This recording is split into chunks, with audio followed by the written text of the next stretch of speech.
Alors, on m'a demandé de vous parler aujourd'hui du problème de sclérose péritonéale encapsulante avec une petite mise à jour parce que c'est une complication rare de la dialyse péritonéale et auquel on n'est pas toujours confronté et c'est pas mauvais de savoir un peu de quoi on parle et pour la dépister. Alors, j'ai quelques conflits d'intérêts qui sont mentionnés ici. Alors, on va distinguer la sclérose péritonéale encapsulante de la sclérose péritonéale simple, qui sont les changements attendus au niveau de la membrane péritonéale qui est exposée de façon chronique soutenue à des solutions de dialyse péritonéale qui ne sont pas aussi biocompatibles que ce qu'on aimerait. Et donc, ce sont des changements qui, au fil des années, sont systématiques, mais c'est important de savoir que ce n'est pas tous les patients qui vont présenter ces changements. Ils ne seront pas toujours de la même importance, mais si on prend 100 patients, systématiquement, il y a des changements de sclérose qui s'observent au niveau de la membrane péritonéale. Alors donc, je vous rappelle à nouveau que les solutions ne sont pas aussi biocompatibles qu'on aimerait qu'elles le soient. Et donc, la concentration de sucre dans les principales solutions à base de sucre, c'est un milieu carrément diabétique et pas à moitié, avec des niveaux de sucre qui sont extrêmement élevés. La tonicité que ça amène un stress osmotique répété au niveau des cellules qui vont se ratatiner, se dilater systématiquement au début de chaque échange. Les cellules mésothéliales sont soumises à une douche acide régulièrement et on a beau dire que ça se normalise. Lors du début de l'échange, les cellules ne semblent pas apprécier beaucoup d'avoir une douche acide comme ça répétée systématiquement, jour après jour, semaine après semaine et année après année. Les solutions contiennent souvent des produits de dégradation du glucose qui sont toxiques et qui vont dégénérer des protéines au niveau local et également au niveau systémique. Donc, ce n'est pas tout à fait naturel, notre technique, malheureusement. Et pour résumer les changements que ça fait, la couche mésothéliale s'aplatit, se raréfie et il y a un élargissement de la couche sous-mésothéliale de plus en plus fibrosée, avec une néovascularisation qui se développe, qui augmente au départ progressivement la surface d'échange, et ultimement, les lumières vont s'amoindrir. Alors, au fil des années, ce n'est pas tout le monde, mais si on prend 100 patients, il se produit une augmentation de la perméabilité, de sorte qu'il y a une baisse du gradient du glucose.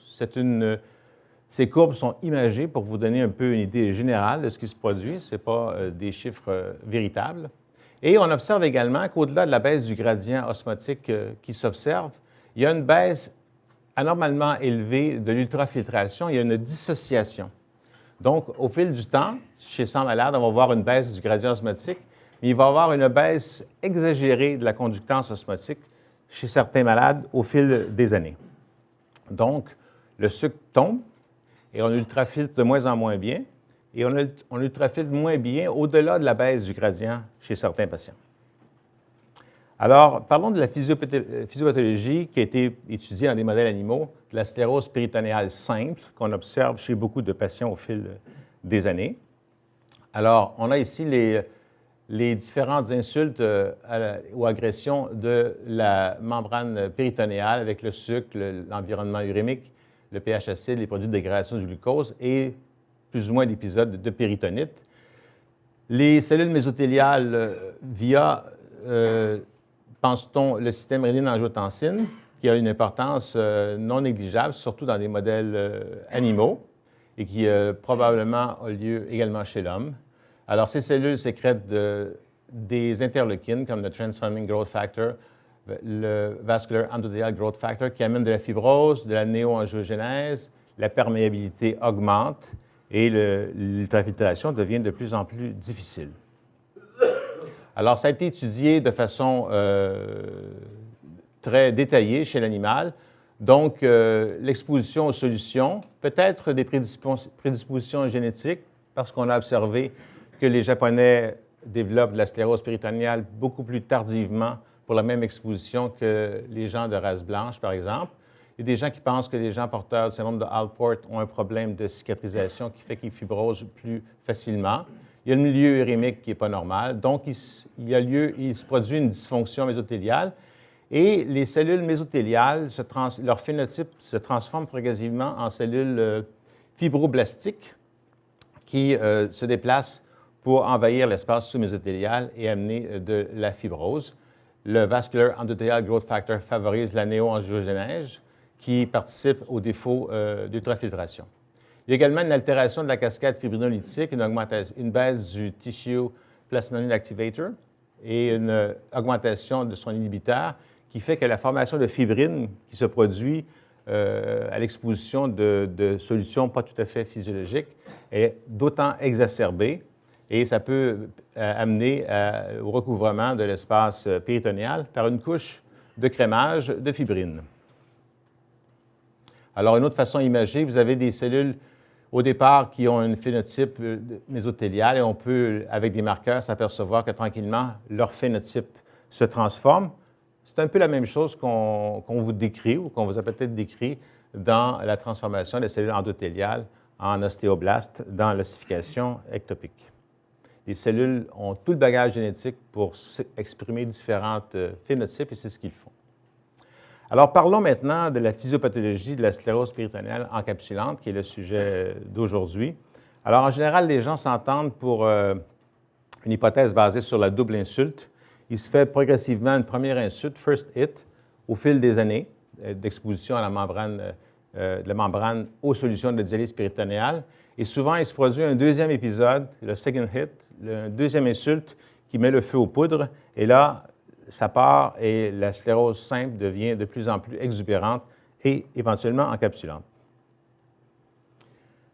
Alors, dans les modèles animaux, la simple exposition, pour supporter un peu cette hypothèse de double hit, dans les modèles animaux, la simple exposition de la membrane péritonéale aux solutions de dialyse péritonéale, ça ne suffit pas, en général, à créer un modèle de péritonite sclérosante. En général, il faut injecter des substances très irritantes, comme de la chlorhexidine. On peut injecter moins de chlorhexidine. Dans un deuxième temps, injecter du sang dans la cavité péritonéale des animaux. On peut injecter des solutions glucosées avec un pH extrêmement bas. Le pH qu'on utilise dans les solutions traditionnelles est quand même passablement bas, mais à court terme, ça n'a pas trop de conséquences. Mais pour arriver à faire rapidement chez l'animal une péritonite sclérosante, on lui met une solution avec un pH très bas et on est capable de recréer un modèle de dialyse péritonéale, ce qui nous donne un peu une idée de ce qui se passe chez nos patients. Il y a aussi des modèles où on utilise la cyclosporine A, qui est un agent avec des propriétés immunosuppressives très appréciées, mais fibrosante, un agent fibrosant également. C'est le pendant négatif de ce médicament. Donc, des rats sous DP qui normalement ne feraient pas de péritonite sclérosante, vous les traitez avec la cyclosporine A, on observe la fibrose, de la néo-angiogénèse. On peut faire la même chose avec le modèle avec chlorhexidine. Donc, ça nous donne une idée un peu, le modèle de ce qui pourrait se passer chez nos patients. Donc, il y a ce syndrome, moi j'appelle ça le syndrome de péritonite sclérosante parce qu'en fait, ce n'est pas très clair quand on voit la littérature, mais quand on en a vu quelques-uns, si on a été chanceux de les avoir aperçus à différentes étapes, il y a probablement deux moments ou deux présentations. Au début du phénomène, après le second hit, il y a une péritonite souvent exsudative, stérile, très inflammatoire, c'est la phase inflammatoire, où il n'y a pas encore tant de sclérose. Et si on laisse cette inflammation se poursuivre, on arrive à une phase plus chronique qui est de moins en moins inflammatoire, mais de plus en plus sclérosante. Et comme je vais vous le rappeler plus tard, il faudrait essayer de diagnostiquer cette problématique à la phase inflammatoire plutôt qu'à la phase sclérosante, qui est beaucoup plus difficile à juguler.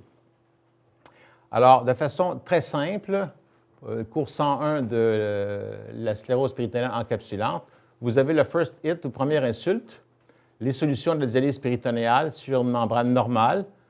Avant 5 ans, en général, il ne se produit pas grand-chose. Beaucoup de patients sont greffés parce que ce sont des patients autonomes. Il ne se passe rien. Et c'est pour ça que la dialyse péritonéale demeure un bon mode de remplacement de la fonction rénale. Les gens ont une évolution favorable. Mais avec les années, et en général au-delà de 5 ans, il se fait de plus en plus de néo-angiogénèse qui peut être oblitérative avec le temps. Il se fait de plus en plus de sclérose. Et là, quand on poursuit, ça peut devenir problématique chez certains malades. Pas chez tous les malades, mais chez certains malades. Les patients sont transférés en hémodialyse sans conséquence. Et certains patients, si on fait des tests, développent une altération de leur membrane péritonéale, une perméabilité accrue. et un défaut qui peut être relatif ou absolu d'ultrafiltration. Et c'est à ce moment-là, qui ne serait pas mauvais chez certains malades dont la perméabilité a changé drastiquement, de les transférer en hémodialyse pour un repos péritonéal, un peritoneal rest. Et souvent, il ne développe rien. C'est une façon préventive. Est-ce qu'il aurait développé? On ne peut jamais le savoir, mais disons que quelqu'un qui change sa perméabilité, comme je vais vous le montrer, ça serait peut-être plus prudent à ce moment-là de le transférer en hémodialyse. Ce petit nombre de malades qui va être en DP après 5 ans, 7 ans, 10 ans, et chez qui on pourrait documenter un changement de membrane, de perméabilité de membrane. Alors, la deuxième insulte, c'est ce qui arrive en général. On revient, avant 5 ans, pas grand-chose, de plus en plus de fibrose. Après 5 ans, ça devient sévère. Les gens développent un défaut d'ultrafiltration.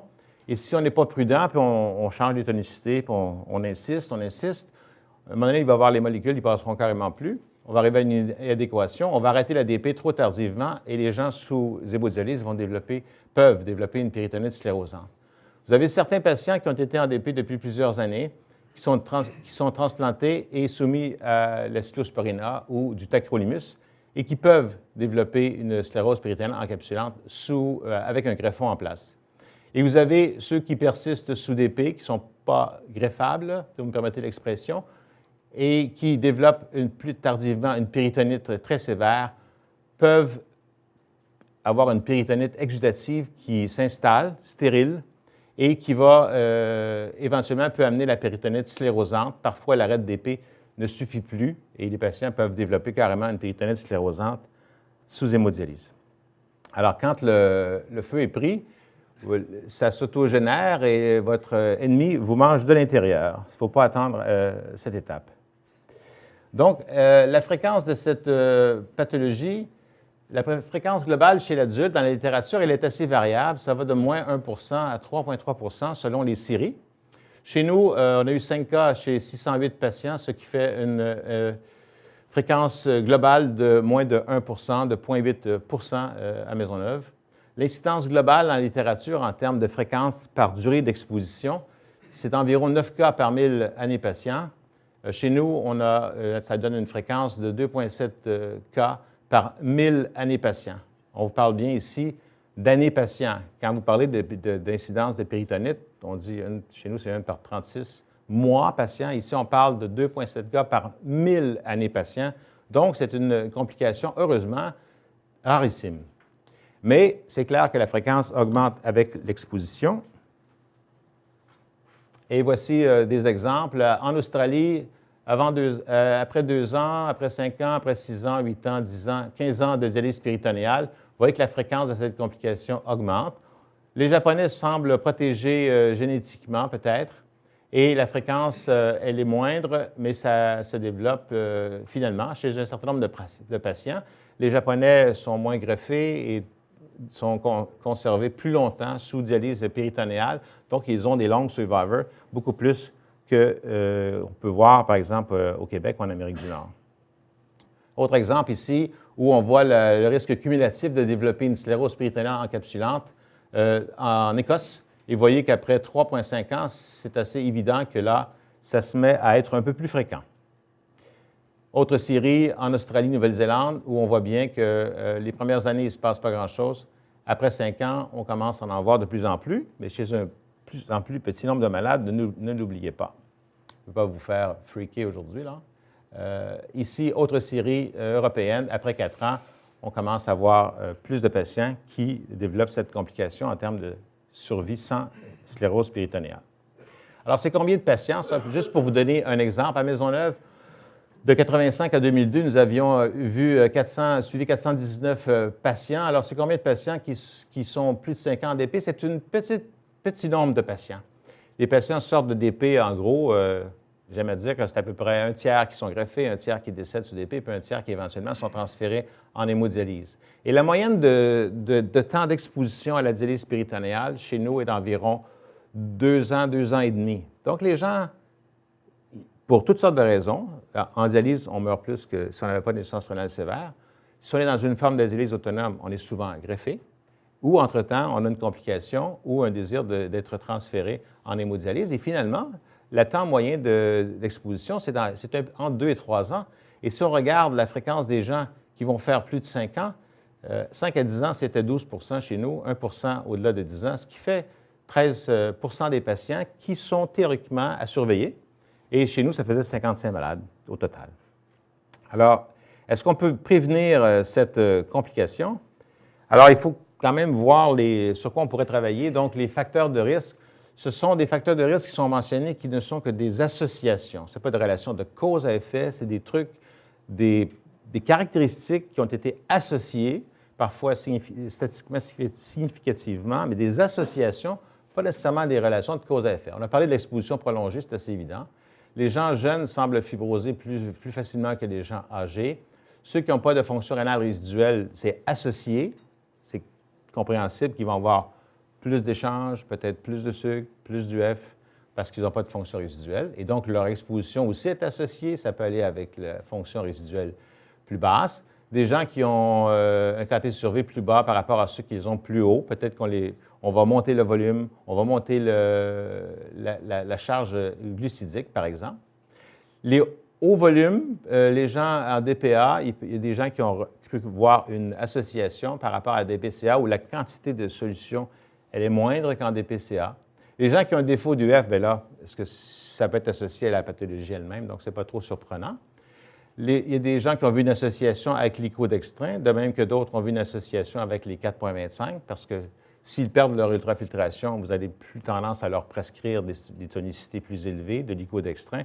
Et donc, cette association, on ne peut pas faire une relation de cause à effet, mais c'est associé avec cette complication. Taux de péritonite plus élevé. Et il y a même des gens qui ont trouvé que d'arrêter l'ADP, si on le fait assez tôt, ça peut être bénéfique, mais parfois, ça permet de déclencher cliniquement, de faire apparaître cliniquement la pathologie, et ça peut faire suite à un arrêt de DP, comme si l'arrêt de DP était un facteur de risque. Certains médicaments, comme des bêta-bloqueurs, le Practolol, qui est associé à des péritonites sclérosantes sans aucune exposition à la dialyse péritonéale, qui a été retiré du marché pour ça d'ailleurs. Puis il y a quelques rares cas d'autres bêta-bloqueurs qu'on utilise encore, donc il y a des gens qui pensent qu'on devrait éviter ce genre de médication. Les inhibiteurs de la calcinurine, j'en ai déjà parlé, qui peut être un facteur de risque également. Donc, la prévention primaire, quelqu'un qui ne veut jamais en voir, la meilleure façon, c'est de ne pas avoir le programme de dialyse péritonéale. Ça, c'est une façon, mais ce n'est pas celle que je vous recommande. Alors, la prévention primaire, essayez d'avoir une meilleure biocompatibilité. On espère que les solutions qui vont être mises sur le marché vont être de plus en plus biocompatibles. Il y a eu des améliorations au cours des dernières années au niveau du pH, entre autres. Meilleure prévention des péritonites comme facteur de risque. Ça, on a des cibles à atteindre. Il y a des gens qui pensent, à cause de l'implication du système rénine-angiotensine, qu'on devrait mettre tous les gens au-delà de leur pression, tous les gens sous DP, sous médication avec un blocage du système rénine-angiotensine-aldostérone. On devrait éviter les bêta-bloqueurs. On devrait peut-être faire des tests d'équilibration péritonéale serrés, et je vais revenir là-dessus. Et il y a des gens un peu plus draconiens qui disent peut-être qu'on devrait transférer tous les patients après 5 ans en hémodialyse pour pas qu'ils fassent cette complication. C'est un peu drastique également parce que ce n'est pas tout le monde qui va avoir cette complication. Et puis, il y a même des gens qui pensent que quand on greffe un patient qui a au-delà de 5 ans de DP dans le corps, ne devrait pas être soumis à un inhibiteur de la calcinurine, mais à un inhibiteur mTOR. Ça aussi, c'est un petit peu agressif de changer cette immunosuppression parce que quand vous parlez des greffeurs, des inhibiteurs de la calcinurine, les inhibiteurs mTOR, ce n'est pas tout à fait la même pharmacopée. Alors, en fait, ce que je pense qu'on devrait faire, c'est d'essayer de les dépister à temps pour soit les transférer en hémodialyse ou s'ils ont vraiment la pathologie, de les traiter précocement. Et donc, cibler les patients à risque. Donc, on a parlé, après 5 ans, chez nous, on fait des tests d'équilibration à chaque année et non pas seulement quand on fait un changement de prescription pour voir si le changement de l'ultrafiltration pourrait être dû à un changement de perméabilité. Mais au-delà de 5 ans, on le fait systématiquement chez tous nos malades, environ une fois par année, pour essayer de dépister des changements de perméabilité significatifs. Je vais revenir là-dessus. Des gens qui ont une baisse de perméabilité qui est assez convaincante, au-delà de la perte de la fonction rénale résiduelle, pour la même recette, une UF moindre, ce n'est pas mauvais, ça serait indiqué de faire un test d'équilibration péritonéale.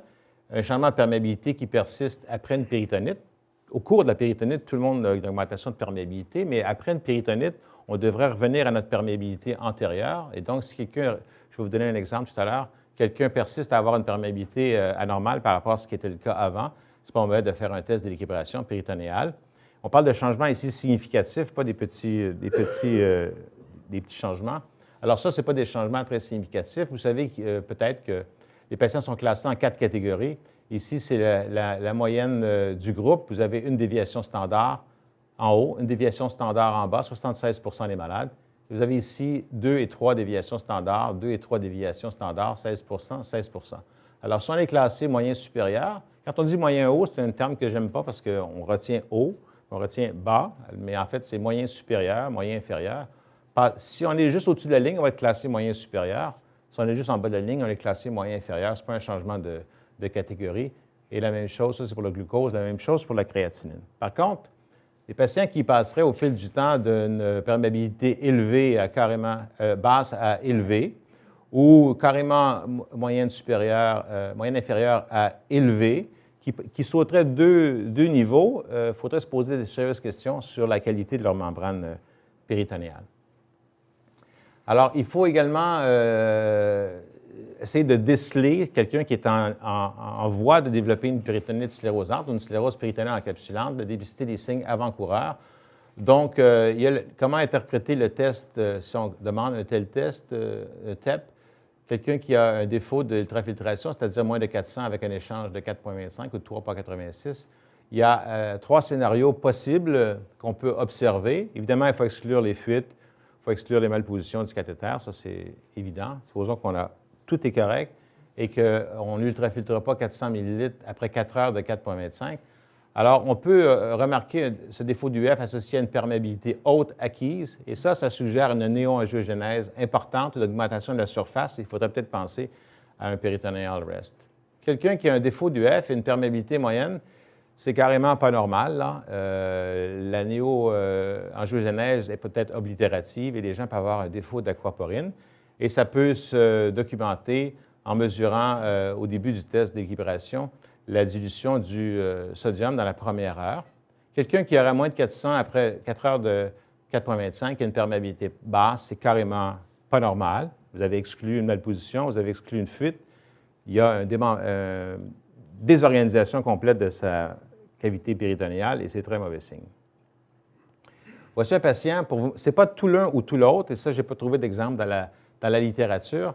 Un patient ici diabétique qui avait 7 ans de dialyse au compteur, qui en juillet 2009 a fait une péritonite à Escherichia coli. Et voyez ici, au fil de sa perte de fonction résiduelle, on a augmenté progressivement l'importance de la tonicité de ses sacs pour arriver à avoir une ultrafiltration qui lui permettait d'avoir une qualité de vie. Il se paye une péritonite à E. coli en juillet 2009. Ici, en septembre 2009, on voit carrément un problème d'ultrafiltration minimale avec une tonicité carrément élevée, et ce n'est pas normal du tout. Le patient refusait d'aller en hémodialyse parce qu'on s'est aperçu que ça n'avait pas guéri normalement, sa péritonite. Et il disait, soyez patient, ça va se tasser, calmez-vous, calmez-vous.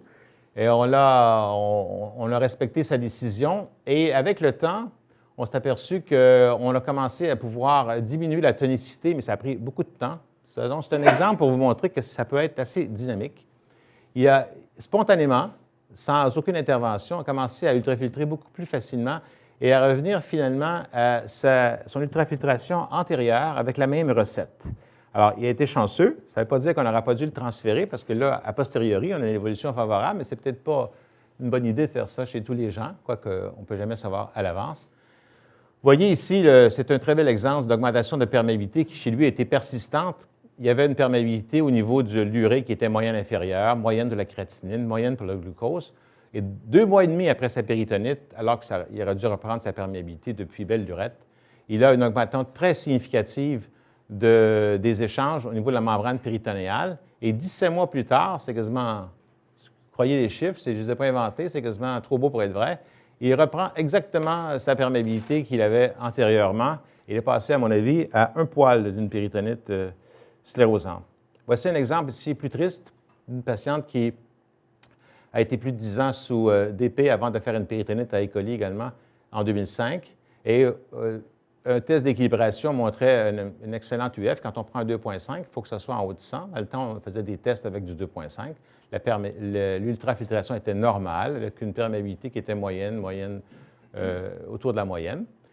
Quelques années plus tard, il y a eu un autre test qui a été demandé, qui montrait encore même une amélioration de l'ultrafiltration et une absence d'augmentation de la perméabilité, au contraire. Donc, on ne voyait absolument rien venir.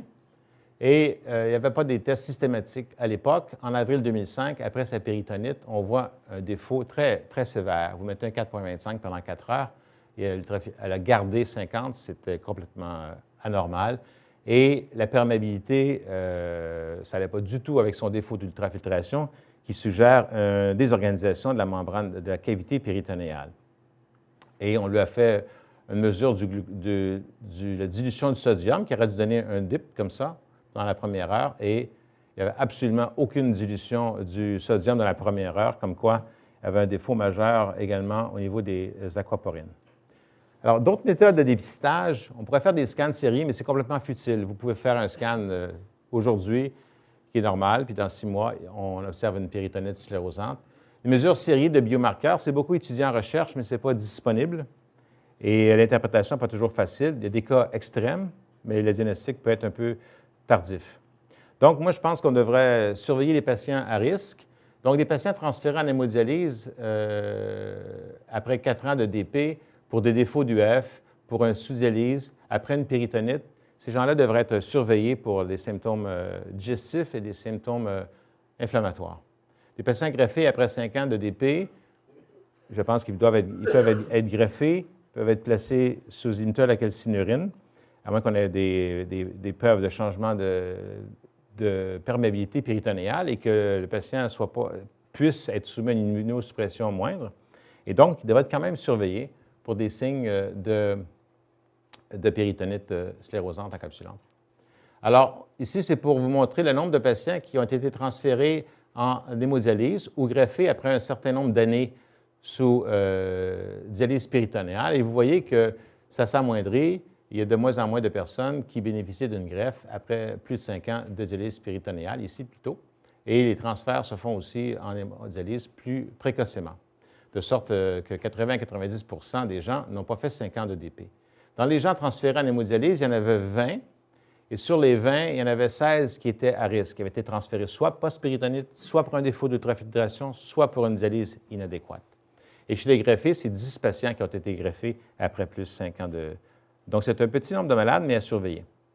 Le diagnostic. Avant de faire le diagnostic, il faut exclure les autres causes de péritonite, de sclérose péritonéale encapsulante. Et c'est plus intéressant pour voir d'autres modèles chez l'être humain où il peut se produire une sclérose péritonéale encapsulante, parce qu'en général, c'est assez clair que ce n'est pas le problème de notre patient.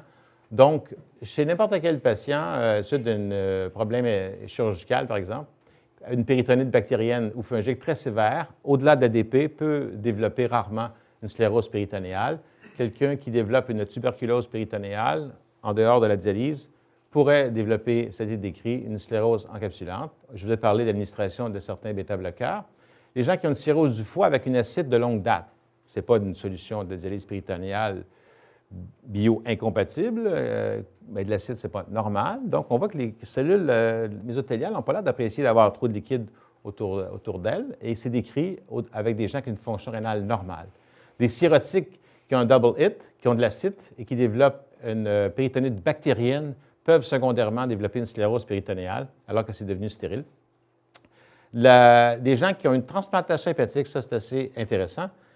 C'est connu, des gens de transplantation hépatique, fonction rénale normale, soumis au tacro ou à la cyclosporine, il y a des cas décrits de sclérose péritonéale encapsulante avec une fonction rénale normale.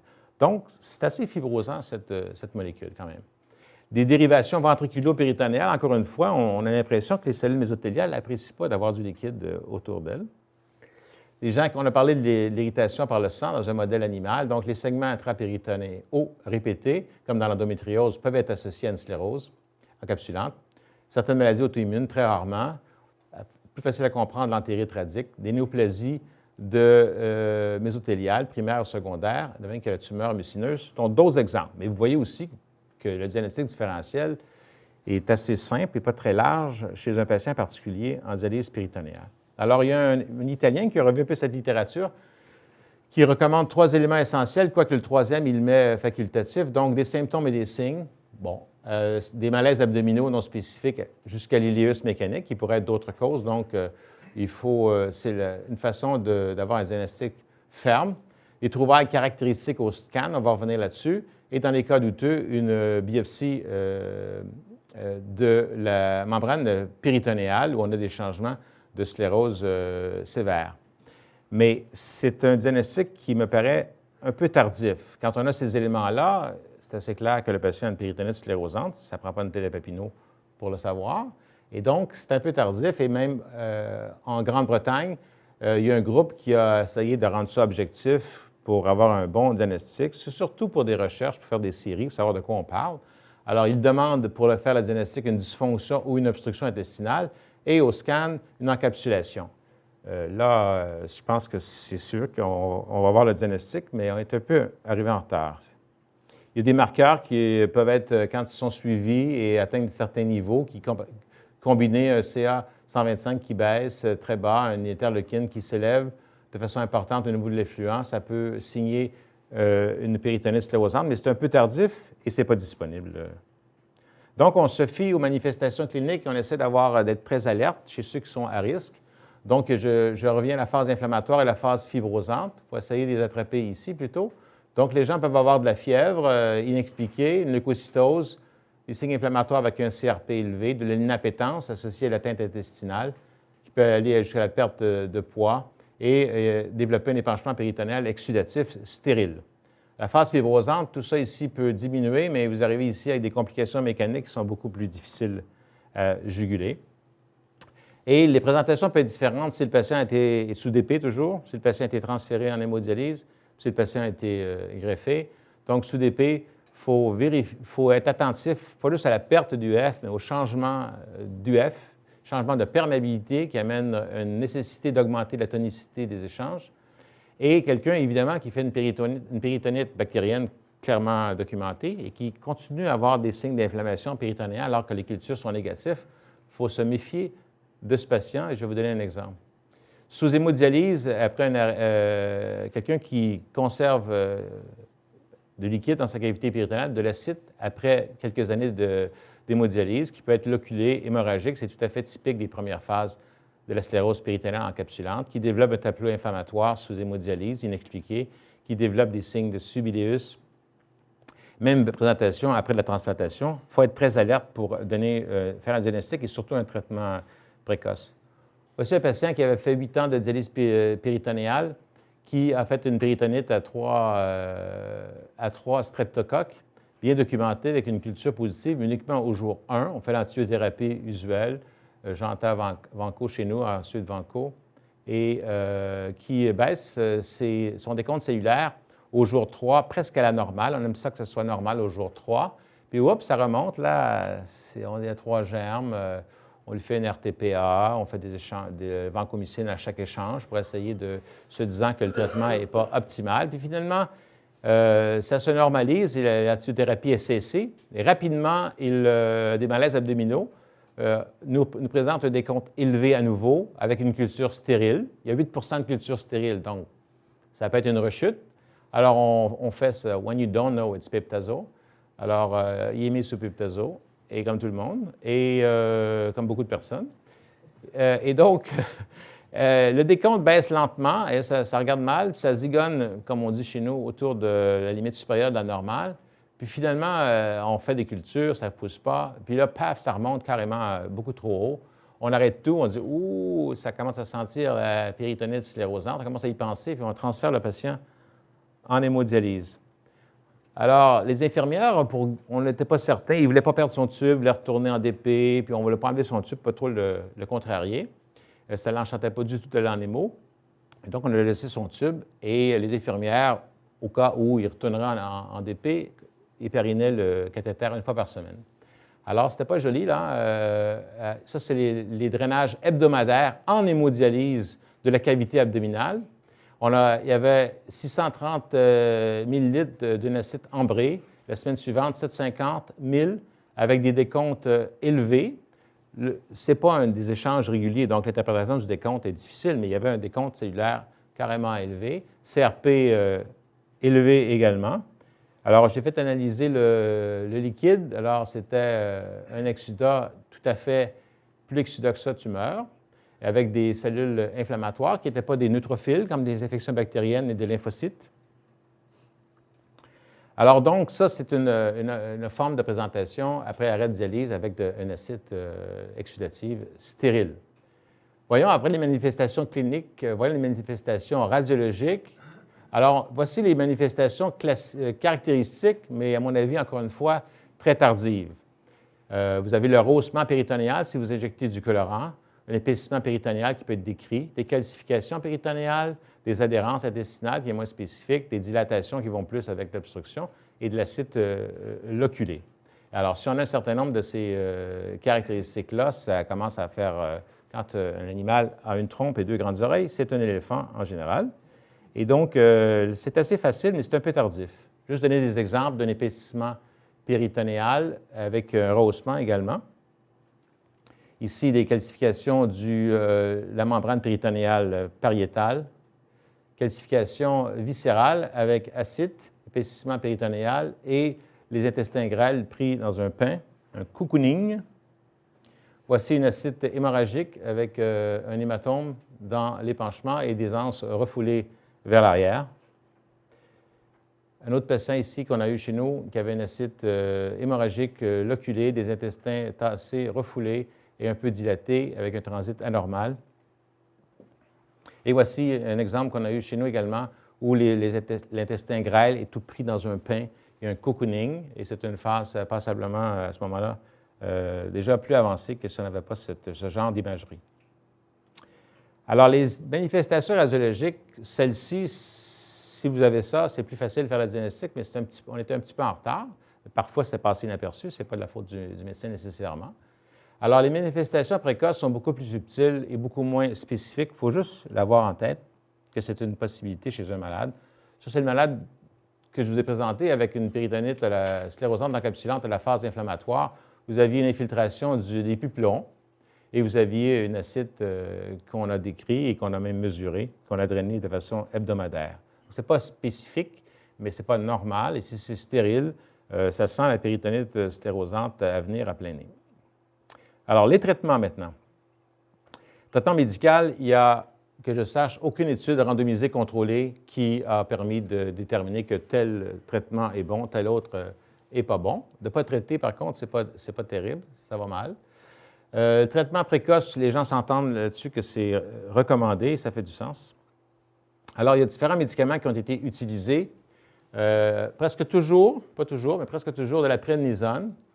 Beaucoup de gens ont utilisé la tamoxifène. Il y a eu un engouement pour ce médicament, qui est un médicament antifibrotique qui travaille sur un transmetteur, justement, qui était décrit faisant partie de la physiopathologie du problème. D'autres personnes ont utilisé ou non en association avec de la PRED des immunosuppresseurs comme la cyclophosphamide dans les premières années qui n'est pas vraiment utilisé. Je vous parle de petits cas, là, un cas, un case report, 2-3 cas. Ce n'est pas beaucoup de patients qu'on a publiés. Des gens ont utilisé de l'Imuran et notre groupe, grâce au docteur Lafrance, qui était en résidence et qui avait le goût d'écrire, on a présenté nos cas traités avec le Cellcept, où on a eu un certain succès. Et donc, dans la littérature, ce sont les médicaments qui sont utilisés. Alors, le tamoxifène, il y a un engouement. En termes de pourcentage de mortalité, le groupe qui est dans une série hollandaise, les gens qui étaient non traités avaient une mortalité plus basse que les gens non traités avec ce médicament. Certains avaient la prednisone, d'autres non. Certains avaient de l'Imuran, d'autres non. Mais on pouvait pas vraiment. On voyait une bonne différence entre le groupe le tamoxifène et le groupe sans tamoxifène en termes de mortalité générale. Par contre, quand on faisait une survie actuarielle, et ça, je l'ai rajouté parce qu'il faut lire le texte. Quand ils nous mettent la belle courbe de survie actuarielle, tu regardes le texte et le P n'est pas significatif. C'est l'étude qui est la plus mentionnée. Et il y a M. Corté qui a fait une revue de toutes les séries ou des publications de cas. Vous voyez, c'est un cas, 2 cas, 3 cas, ici une petite série. C'est toutes les publications sur le tamoxifène et ça a l'air de fonctionner. Vous prenez les grandes séries, No Survival Benefit, 24 non significatifs. Donc, ça semble fonctionner. Des gens ont été guéris vraisemblablement, mais comme traitement pour tout le monde, ce n'est pas aussi convaincant qu'on aimerait que ce le soit. Les doses ne sont pas aussi importantes que ce qu'on donne chez la femme en général pour le cancer du sein, et non pas le cancer du teint. Alors, les régimes suggérés, alors il y a, dans la littérature, ça a été revu par M. Garozzi d'Italie. Alors, on peut donner des stéroïdes seulement parce que c'est un des médicaments qui a été le plus utilisé, associé ou non avec un paquet d'autres trucs, mais il y a à peu près toujours de la prednisone. À bonne dose, c'est une pathologie qui peut être létale, et donc à bonne dose, avec des doses de pred qui suivent, qui ne sont pas négligeables non plus. Des gens associés prednisone avec cyclophosphamide à bonne dose, comme on fait dans les immunosuppressions de vasculite. Prednisone également avec Imuran à bonne dose. Prednisone avec, dans les cas qu'on a publiés avec MMF à 500 BID. Des gens ont utilisé prednisone avec tamoxifène et des gens ont utilisé aussi tamoxifène seulement comme traitement. Alors, M. Garozzi, sans donner de littérature pour le supporter, suggérait de la prednisone avec du tamoxifène puis d'associer un inhibiteur de mTOR qui a été monté dans des modèles animaux pouvant renverser la vapeur. Un médicament qu'on connaît en néphrologie pour la greffe rénale, qui est assez bien toléré en général, pas toujours, avec des effets secondaires parfois, mais il se demandait si on ne devrait pas utiliser ce genre de recettes, toutes des gagnants. Prednisone qui a été montré comme étant souvent efficace, quoiqu'il n'y a pas de série randomisée, tamoxifène qui semble efficace, puis un médicament qui est intéressant au point de vue physiopathologie. Nous, le dernier qu'on a traité, on a traité avec notre recette de prednisone et de MMF et on a rajouté, parce qu'on ne voyait pas de contre-indication à le mettre pour lui donner le traitement maximal, mais ce n'est pas plus scientifique que ça, une petite dose de tamoxifène en complément. Alors, le traitement médical après une transplantation rénale, on doit augmenter la prednisone. Il faut savoir que les gens du temps que les gens avaient des doses hautes de prednisone, n'avaient pas d'inhibiteur de la calcinurine, on ne voyait à peu près pas de péritonite, de sclérose péritonéale encapsulante après une transplantation rénale, probablement parce que leur immunosuppression était parfaite pour éteindre le feu avec des stéroïdes à haute dose et une absence d'inhibiteur de la calcinurine avec souvent de l'Imuran. Mais depuis que les gens donnent des inhibiteurs de la calcinurine, beaucoup moins de prednisone, beaucoup de séries ont décrit de plus en plus, quoique ce n'est pas un grand nombre, mais c'est bien connu qu'on a vu apparaître des cas de péritonite sclérosante après transplantation. Et alors, si on peut se le permettre, on recommande rapidement de changer le Tacro ou le cyclosporine pour du sirolimus à des doses habituelles et de rajouter le Cellcept si le patient n'en prend pas déjà. Et on ne sait pas trop si on devrait rajouter du tamoxifène, les personnes qui ont essayé vraiment ce genre de traitement. Alors, vous voulez savoir la durée de traitement, c'est flou. Durée de traitement des stéroïdes à haute dose, c'est flou. C'est-tu 2, c'est-tu 4, c'est-tu 6, selon la réponse clinique. Donc, on n'essaie pas d'exposer le malade à des hautes doses avec les conséquences de prednisone pendant trop longtemps. On connaît la durée pour éteindre le feu dans les vasculites, par exemple. Et donc, on recommande quelques semaines, comme dans UpToDate, finalement, quelques semaines, 4, 6, 8, de prednisone à haute dose, puis un sevrage par la suite. Modalité de sevrage, votre recette vaut la nôtre, tranquillement, sur 4 à 6 mois. Durée totale, on recommande un minimum de 6 mois. Je ne sais pas si on a pris l'exemple des vasculites, jusqu'à 1 an. Alors, est-ce qu'on peut arrêter la prednisone puis maintenir un autre traitement pendant 1 an? Aucune étude, on ne sait pas. On peut faire ça. Ça fait du sens quand on a l'expérience des vasculites, d'autres syndromes inflammatoires. Il ne faut pas oublier qu'après l'arrêt du traitement, j'imagine, surtout si on ne traite pas longtemps, on peut avoir des rechutes, ça existe. Traitement chirurgical, c'est selon les indications habituelles de complications chirurgicales obstructives. L'HIV, là aussi, patient dont le trouble de transit s'associe avec une dénutrition, on recommande vivement l'hyperalimentation pour ne pas que l'état général se détériore davantage. Pronostic, on avait l'habitude de dire que c'était très sombre. Alors, on pense en général que si on traite en phase inflammatoire, on a beaucoup plus de chances d'avoir une réponse et une rémission complète. En phase fibrosante, c'est plus sombre parce que ce n'est pas un truc qui répond à l'immunosuppression autant. Alors, donc, la phase inflammatoire devrait théoriquement répondre assez bien au traitement médical, car ce n'est pas Ce n'est pas des peanuts qu'on leur donne quand même. La phase fibrosante, là, ça pourrait, chez certains patients, on devrait recourir parfois à un traitement chirurgical qui n'est pas de bon augure.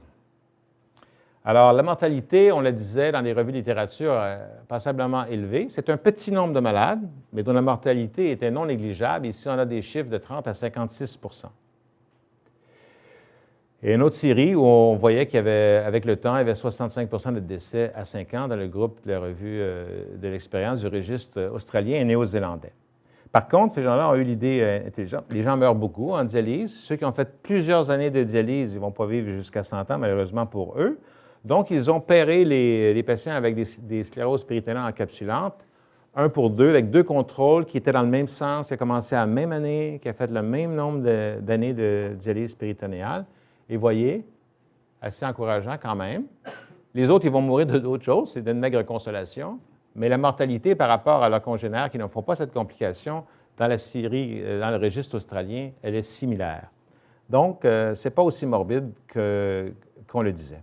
Alors, un petit peu, vous résumer en terminant notre expérience à Maisonneuve, on a dénombré 5 cas. Et il y en a un que j'ai fait le diagnostic en rétrospective, qui n'a pas été traité et que je mets dans le groupe parce que je suis convaincu que c'était son problème.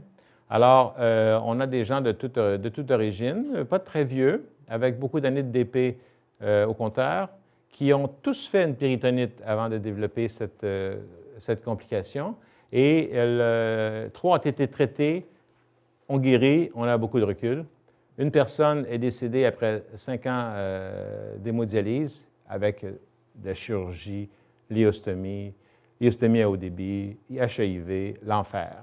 Et c'était tout pris en pain et elle avait fait plusieurs années de DP et elle a été transférée après une péritonite et je pense qu'elle est décédée au long cours d'une sclérose péritonéale encapsulante. Alors, dernier patient dont je vous ai parlé, beaucoup de DP, péritonite, traitement est en cours, la réponse est actuellement positive et pour vous en convaincre, je vous remonte les drainages hebdomadaires d'acide ambré stérile du patient, son décompte et le CRP. On commence l'immunosuppression, la petite recette de Maisonneuve avec PRED à haute dose, un petit peu de tamoxifène et Cellcep à 500 BID. Ça, c'est la semaine suivante. Ça passait de 700 à pouf, 100 cc d'acide, 0, 0. Fini l'inflammation, fini la péritonite exudative. Décompte qui est tombé en chute libre, là, on n'avait rien pour compter. CRP qui s'est normalisé rapidement et le patient est sous traitement et il a plus ses symptômes digestifs et inflammatoires, il ne filait pas, avait de la fièvre, tout ça. Tout ça, ça s'est résolu et on pense qu'on peut l'amener en rémission. Mais vous voyez, quand vous êtes après la phase inflammatoire, vous avez un tube pour mesurer la quantité d'acide stérile qui se forme, que vous pouvez éteindre le feu, du moins en phase aiguë, de façon, à mon avis, très convaincante. Donc, en conclusion, la sclérose péritonéale encapsulante, c'est une complication rare, l'ADP au long cours, mais très morbide et potentiellement mortelle chez certains patients. On doit être très attentif aux facteurs de risque et aux présentations frustres pour hâter le diagnostic et le traitement, qui peut souvent être efficace. Et donc, un traitement précoce, je pense que ça pourrait favoriser une guérison complète chez beaucoup de patients. Et comme toujours, j'aimerais remercier mes collaboratrices, Sylvie Bureau, Louise Goyette et Nicole Mathieu, qui portent le programme de dialyse péritonéale à bout de bras. Et s'il n'y avait pas ces 3 filles et celles qui les ont précédées, il n'y aurait pas de programme. Merci.